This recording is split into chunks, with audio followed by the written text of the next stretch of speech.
Baik, pada masa yang sama, kita juga ingin memahami impak pindaan perlembagaan dan RUU anti lompat parti kepada landskep politik di Borneo. Dan sudah bersedia bersama saya untuk mengulas lanjut Dr. Firdausi Sufian, Pensyarah Kanan Politik Ekonomi UiTM Sabah. Terima kasih Dr. Firdausi sudi bersama saya dalam Buletin Awani jam ini. Sabah, kita tahu, mempunyai sejarah panjang dan tersendiri yang agak unik berhubung tindakan melompat parti ini. Bagaimana pindaan perlembagaan ini mungkin memberi kesan kepada politik di Borneo, terutamanya di Sabah? Ya, terima kasih Laila. Apabila kita lihat, apabila kita bincang tentang lompat parti ini memang sebenarnya Sabah memang ada sejarah daripada 1994, lepas itu pada 2018 dan seterusnya 2 tahun yang lalu pada 2020, pertukaran kerajaan semuanya adalah berasaskan lompat parti. Jadi ini sebenarnya mengganggu banyak benda sebenarnya daripada segi pembangunan, pelaksanaan dasar dan juga strategi dan bagaimana untuk membangun negeri ini. Setiap kali bertukar, maka setiap kali berubah dasar itu dan itu juga boleh menyebabkan negeri ini kadang-kadang polisi ekonomi itu kadang-kadang tersasar daripada objektif. Right. Jadi berkait rapat dengan pemindahan perlembagaan dan juga memperkenalkan perlembagaan baru, peruntukan baru iaitu anti lompat parti, sebenarnya mana-mana ahli akademik pun atau penganalisis sudah tentu akan sokong agenda untuk mengukuhkan institusi politik. Sebab kalau kita lihat, bila kita ada peruntukan anti lompat parti, bermaksud ahli-ahli politik itu tidak boleh sewenang-wenangnya untuk bertukar kerajaan ataupun lebih dikenali sebagai katak, menjadi katak. Dia adalah satu fenomena yang memang orang Sabah memang cukup tidak bangga. Sebab setiap kali berlaku sahaja election, kan, benda pertama setiap rakyat di Sabah akan fikir siapa akan lompat. Itu adalah analisis kebanyakan yang kita akan lihat dan benda ini sebenarnya sepatutnya tidak berlaku. Sebab kita kena faham dalam demokrasi yang matang kita ada dua aspek utama. Pertama adalah moral dan juga legal. So moral itu berkait dapat dengan prinsip dan juga ideologi. Dan legal itu maksudnya perundangan itu adalah hak kebebasan. Sepertinya mengikuti sebuah parti politik. Namun kebebasan ini kadang-kala disalahguna, mungkin disebabkan habuan ataupun laba keuntungan ataupun kepentingan diri sendiri.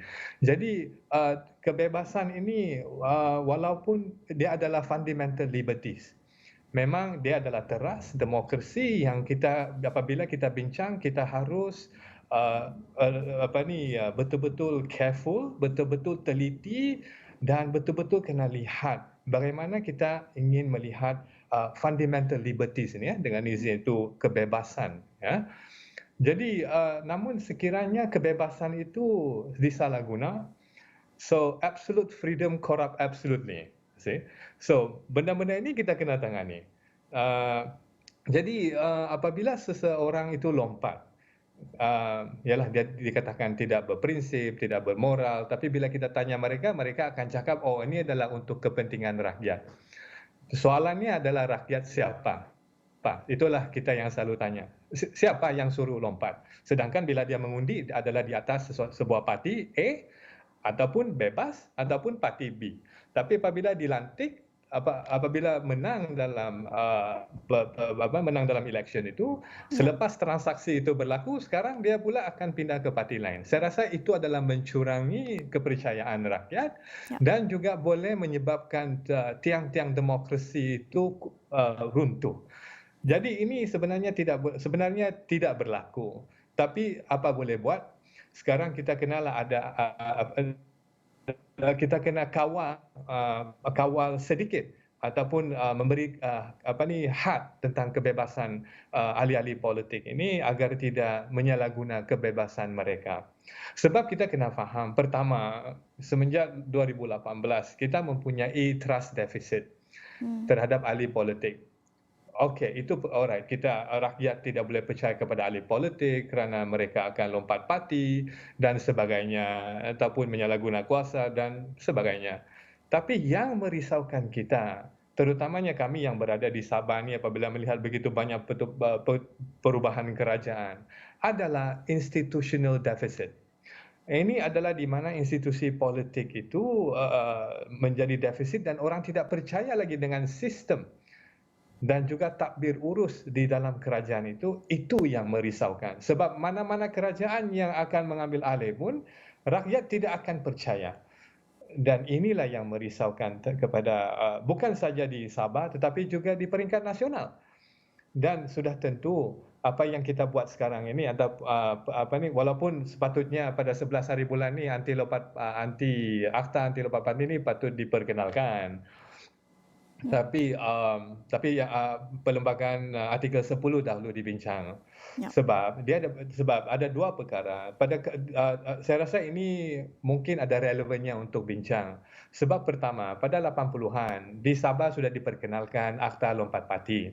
Hmm. Dan bila diperkenalkan peruntukan ini di peringkat kerajaan negeri, tapi dia ini boleh dikatakan sebagai ultra virus dengan perlembagaan artikel 10. Maka peruntukan itu null and void. Right. Sama juga dengan berlakunya di Kelantan. Jadi, perkara ini yang apa dikatakan oleh Menteri Undang-Undang itu di mana pemboleh, enabler. Alright, betul, enabler, dia adalah satu enabler. Tapi kita kena jaga-jaga sebab ini adalah fundamental liberties. Dan definisi yang digunakan itu saya rasa terlalu luas. Dia haruslah fokus kepada hanya anti lompat parti sahaja. Pertama, ataupun memperkenalkan sahaja akta anti lompat parti, dan menyatakan bahawa dan of course anti lompat parti ini mempunyai kontroversi tentang definisi mereka. Bagi saya definisi lompat parti itu apabila dia keluar daripada parti dan menyebabkan keruntuhan sebuah kerajaan. Dan ini akan menyebabkan masalah takbir urus dan juga kepercayaan rakyat. Sebab bila kita ada juga pada situasi di mana seorang itu di pembangkang lompat ke parti pembangkang lain. Jadi bagaimana pula dengan yang ini? Jadi bagi saya apabila sekatan itu harus dibuat apabila seseorang itu melompat dan menyebabkan keruntuhan kerajaan yang telah dipilih secara demokratik dan mempunyai mandat yang jelas. Ya. Saya rasa ini adalah sesuatu perkara yang kita perlu lihat. Namun definisi pertama, yang kedua, saya rasa yang paling kontroversi yang berkaitan dengan yang dipecat. Ya. Saya rasa ini kita harus dengar lagi bagaimana Okey. perdebatan yang masih lagi berlaku sekarang ni. Dr. Firdausi, kita tak banyak masa tetapi Dr. Firdausi ada menjelaskan sedikit tentang permasalahan di Sabah terutamanya melihat kepada defisit, bukan sahaja defisit terhadap kepercayaan terhadap ahli politik tetapi juga defisit kepercayaan terhadap institutional deficit itu. Bagaimana agaknya dengan pindaan perlembagaan dan RUU anti lompat parti ini mungkin dapat memulihkan defisit kepercayaan itu? Jadi apabila kita pindah, sebab saya rasa semua rakyat pun sudah muak dengan tidak ada peruntukan muak kerana ahli politik ni senang lompat sini. Alright. Jadi rakyat perlu ada satu garanti. Apa yang pembaruan yang kamu ingin buat? Apakah peruntukan undang-undang yang baru? Alright. Jadi apabila kita pindah anti lompat parti ini sudah tentu rakyat berfikir sikit, okey, kerajaan sedang membuat sesuatu untuk rakyat dan sebenarnya rakyat ni sudah lama sebenarnya bercerita tentang lompat parti ini, terutamanya di Sabah. Apatah lagi selepas 2018, 2020, semua pun sedang cakap tentang lompat parti.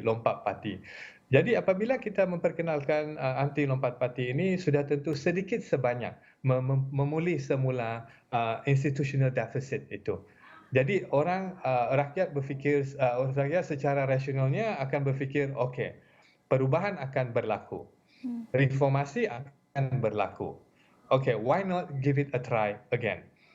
Tapi kalau tidak ada titik permulaan pun, sudah tentu bukan saja trust deficit kepada ahli politik, tapi institutional deficit itu akan terus berlaku. Dan yang saya risau seperti yang saya cakap tadi, dan seterusnya institutional decline, Ya. di mana rakyat betul-betul tidak lagi percaya kepada institusi Ya. kerajaan.